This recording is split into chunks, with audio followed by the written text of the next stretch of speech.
तुमचं आमचं हक्काचं न्यूज चॅनल म्हणजेच विश्व विशाल न्यूज चॅनल। आजच चॅनलला लाईक करा, शेअर करा आणि सबस्क्राईब करा।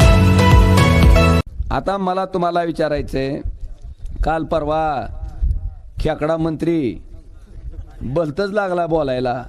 आता मला तुम्हाला 2-3 उदाहरणं द्यायचे। बॉयलर कोंबडीचं अंड माहिती आहे का हो तुम्हाला? माहिती आहे का? त्याला बाप असते का हो? अरे विचारायला सांगा की।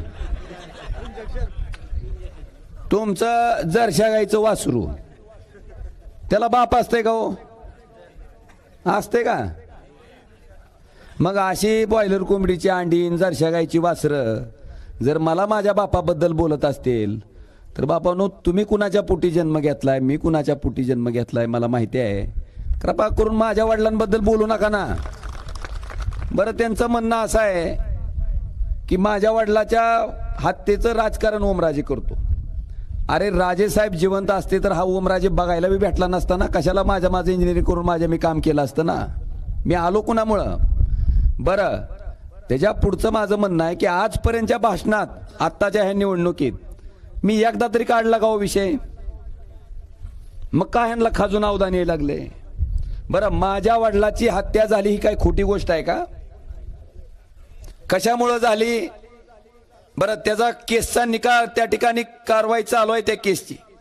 माझं असं म्हणणं आहे, काल देवेंद्र फडणवीस स्वतः खेकडा मंत्री आहे, ह्या दोघांनी माझं जाहीर आव्हान आहे की हे राजेसाहेबाच्या हत्येचं प्रकरण शेवटच्या टप्प्यात आहे। तुम्ही गृहमंत्री आहेत, फास्ट ट्रॅक कोर्टाकडे तुम्ही त्या प्रकरणी 1 महिन्यात निकाल लावा म्हणा। तुमच्या हातात सगळी यंत्रणा आहे। का देत नाहीत? त्यांना माहिती आहे दोषी सापडणार आहे म्हणून।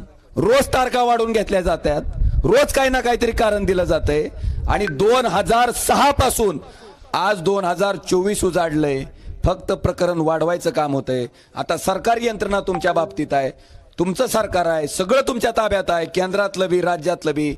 माझं त्यांना आव्हान आहे की तुम्ही तुमची यंत्रणा वापरून महिन्यात काय तर दूध का दूध, पाणी का पाणी करून टाका ना म्हणावं, सिद्ध तर होऊन जाईल।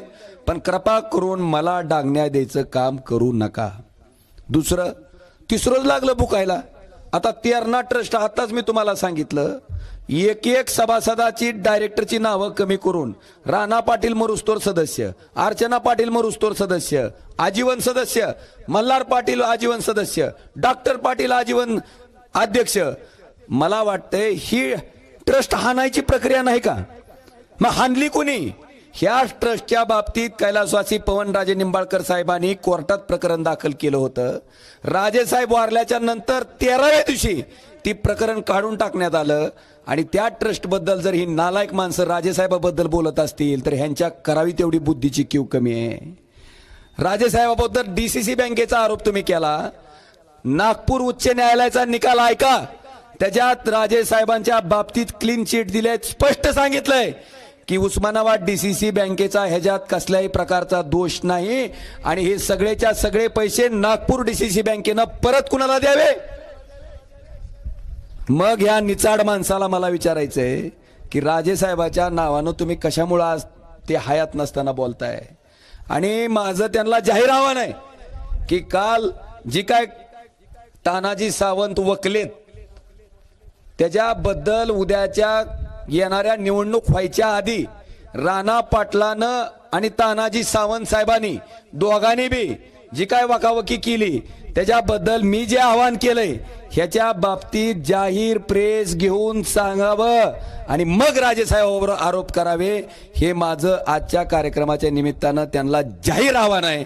हे सुद्धा मी आज या ठिकाणी नमूद करतो। बांधवानो, ही झाली परिस्थिती। तुमचं आमचं हक्काचं न्यूज चॅनल म्हणजेच विश्व विशाल न्यूज चॅनल। आजच चॅनलला लाईक करा, शेअर करा आणि सबस्क्राईब करा।